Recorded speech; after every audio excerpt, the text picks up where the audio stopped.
निर्विचार समाधि में परिपक्व होने पर आध्यात्मिक प्रसाद की प्राप्ति। निर्विचार वैशारद्येऽध्यात्म प्रसादः। निर्विचारा नाम वाली समापत्ति के वैशारद्य यानी निर्मल होने पर योगी को अध्यात्म प्रसाद होता है। यहाँ पर अध्यात्म प्रसाद का अभिप्राय कि प्रज्ञा का स्पष्ट प्रकाश होना अर्थात वस्तु विषयक यथार्थ ज्ञान का होना। सूत्रकार महर्षि पतंजलि जी ने निर्विचारा समापत्ति के मल रहित होने पर अध्यात्म प्रसाद का मिलना स्वीकारा है। समापत्ति मन की होती है और मन में मल नहीं होना चाहिए। काम, क्रोध, लोभ, मोह, ईर्ष्या, अहंकार अथवा अविद्या, अस्मिता, राग, द्वेष, अभिनिवेश रूपी क्लेशों की न्यूनता यदि मन में न हो तो समाधि नहीं लगा सकते। इन क्लेशों को अत्यंत क्षीण करके समाधि लगा सकते हैं। संप्रज्ञात समाधि के 4 भेदों को सवितर्का समापत्ति, निर्वितर्का समापत्ति, सविचारा समापत्ति, निर्विचारा समापत्ति कहते हैं। ये चारों समाधियां मन के पर्याप्त निर्मल होने पर ही लगती हैं, अर्थात मन में क्लेश रूपी मल अत्यंत क्षीण हो तो समाधि लगती है। तो फिर मन की कौन सी मलिनता है जिसके हटने से अध्यात्म प्रसाद मिल रहा है? इसका समाधान इस प्रकार समझना चाहिए कि मन की मलिनताएं 2 प्रकार की हैं। मन की एक प्रकार की मलिनता क्लेशों के कारण से है, जिसको ज्ञानात्मक मलिनता कहते हैं, जो अविद्या रूप है। मन की दूसरी मलिनता वस्तुआत्मक है, अर्थात तमोगुण और रजोगुण के कारण मन को मलिन कहा जाता है। यद्यपि मन की उत्पत्ति तमोगुण, रजोगुण और सत्वगुण से होती है, फिर भी मन को सत्वगुण स्वरूप वाला इसलिए कहा जाता है क्योंकि मन में सत्वगुण की मात्रा अधिक होती है। जब मन में तमोगुण और रजोगुण उभर जाते हैं तब मन में सत्वगुण दब जाता है। सत्वगुण के दब जाने के कारण मन एकाग्र नहीं हो पाता। मन में तमोगुण और रजोगुण उभरे हुए रहते हैं तो मन को मलिन कहा जाता है। सत्वगुण की अपेक्षा से तमोगुण और रजोगुण को मल कहा गया है।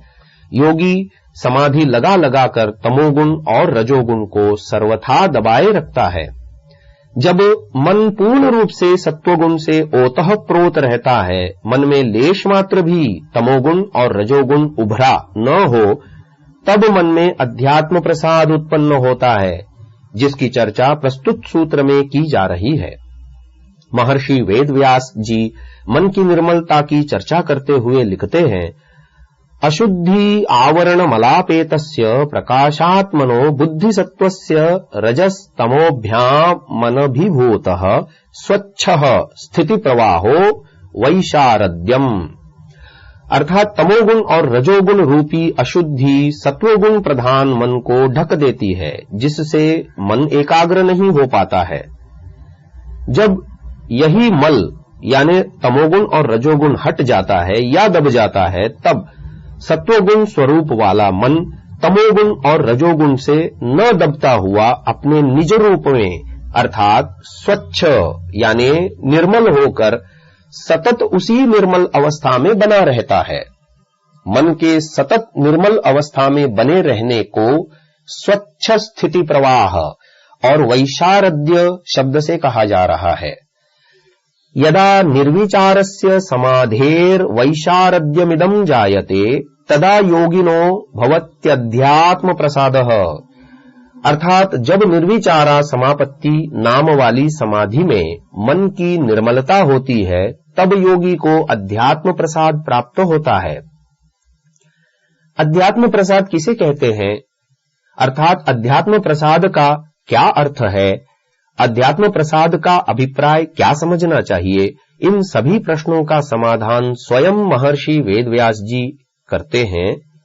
भूतार्थ विषयः क्रमाननुरोधी स्फुटः प्रज्ञालोकः। अर्थात अध्यात्म प्रसाद का अर्थ स्फुट प्रज्ञालोक है, अर्थात स्पष्ट ज्ञान का प्रकाश। जिसमें अज्ञान की गंध मात्र भी नहीं है, केवल तत्वज्ञान है, और वह प्रज्ञालोक भूतार्थ विषय वाला है, अर्थात जो वस्तु जैसी है उसे उसी रूप में प्रकट करने वाला प्रज्ञालोक है। इतना ही नहीं, वह प्रज्ञालोक जिस किसी वस्तु का बोध कराता है, उस वस्तु के जितने भी गुण होते हैं उन सभी गुणों का मानो एक साथ ज्ञान कराता है, अर्थात मानो कि जिसका क्रम ही न हो, बिना क्रम के एक साथ ही ज्ञान कराता है। प्रज्ञालोक जिन वस्तुओं का ज्ञान कराता है वे वस्तुएं संप्रज्ञात समाधि की विषय होती हैं, अर्थात पंचमहाभूतों से लेकर महत्तत्व यानी बुद्धि और सत्व रजस तमस तक सब जड़ पदार्थों व आत्मा का ग्रहण इसमें हो जाता है। यद्यपि मन एक समय में एक वस्तु या गुण का ही बोध कराता है, तो कैसे बिना क्रम के एक साथ बोध कराता है। यहाँ पर ऐसा समझना चाहिए कि मन की जितनी निर्मलता होती है उतनी एकाग्रता आती है। अधिक एकाग्रता में मन अधिक कार्य करता है, और मन की कार्य करने की क्षमता इतनी तीव्र होती है कि जिसे हम पकड़ नहीं पाते हैं। जिससे तीव्र गति से मन कार्य कर रहा होता है और हम उसे बिना क्रम के एक साथ होना मान लेते हैं। प्रज्ञालोक रूपी विशेष तत्वज्ञान को प्राप्त योगी संसारस्थ समस्त भौतिक पदार्थों को यथार्थ रूप में जानकर उन पदार्थों से क्या लाभ अर्थात क्या सुख मिलता है और क्या हानि अर्थात क्या दुख मिलता है, इसका यथार्थ विश्लेषण करके पदार्थ मात्र से न राग रखता है न द्वेष रखता है, अर्थात संसार को न त्याज्य के रूप में न ग्राह्य के रूप में यानी हेय उपादेय शून्य के रूप में अनुभव करता है। वह केवल इन्हें मोक्ष के साधन के रूप में ही देखता है। ऐसी स्थिति में योगी को क्या अनुभूति होती है, इसका वर्णन स्वयं महर्षि वेदव्यास जी ने किसी अन्य ऋषि का उदाहरण देकर किया है। तथा चोक्तम, ऐसा भी किसी ऋषि ने कहा है कि प्रज्ञा प्रसादमारुह्य अशोच्यः शोचतो जनान् भूमिष्ठानिव शैलस्थः सर्वान् प्राज्ञोनुपश्यति। प्रज्ञा प्रसादम, प्रज्ञा ज्ञान रूपी महल पर आरुह्य आरूढ़ चढ़कर, अशोच्य योगी स्वयं शोक से रहित होकर, शोचतः शोक करने वाले, भूमिष्ठान पृथ्वी पर तलहटी में स्थित, सर्वान जनान सभी प्राणियों को, अनुपश्यति देखता है। शैलस्थः इव, जिस प्रकार कोई व्यक्ति पर्वत की चोटी पर खड़े होकर नीचे तलहटी पर चलने वाले मनुष्यों को देखता है। यहाँ पर पर्वत की चोटी पर खड़े होकर देखता है तो उसे तलहटी में चलने वाले मनुष्य पशु आदि इतने छोटे छोटे दिखाई देते हैं कि उसे आश्चर्य होता है।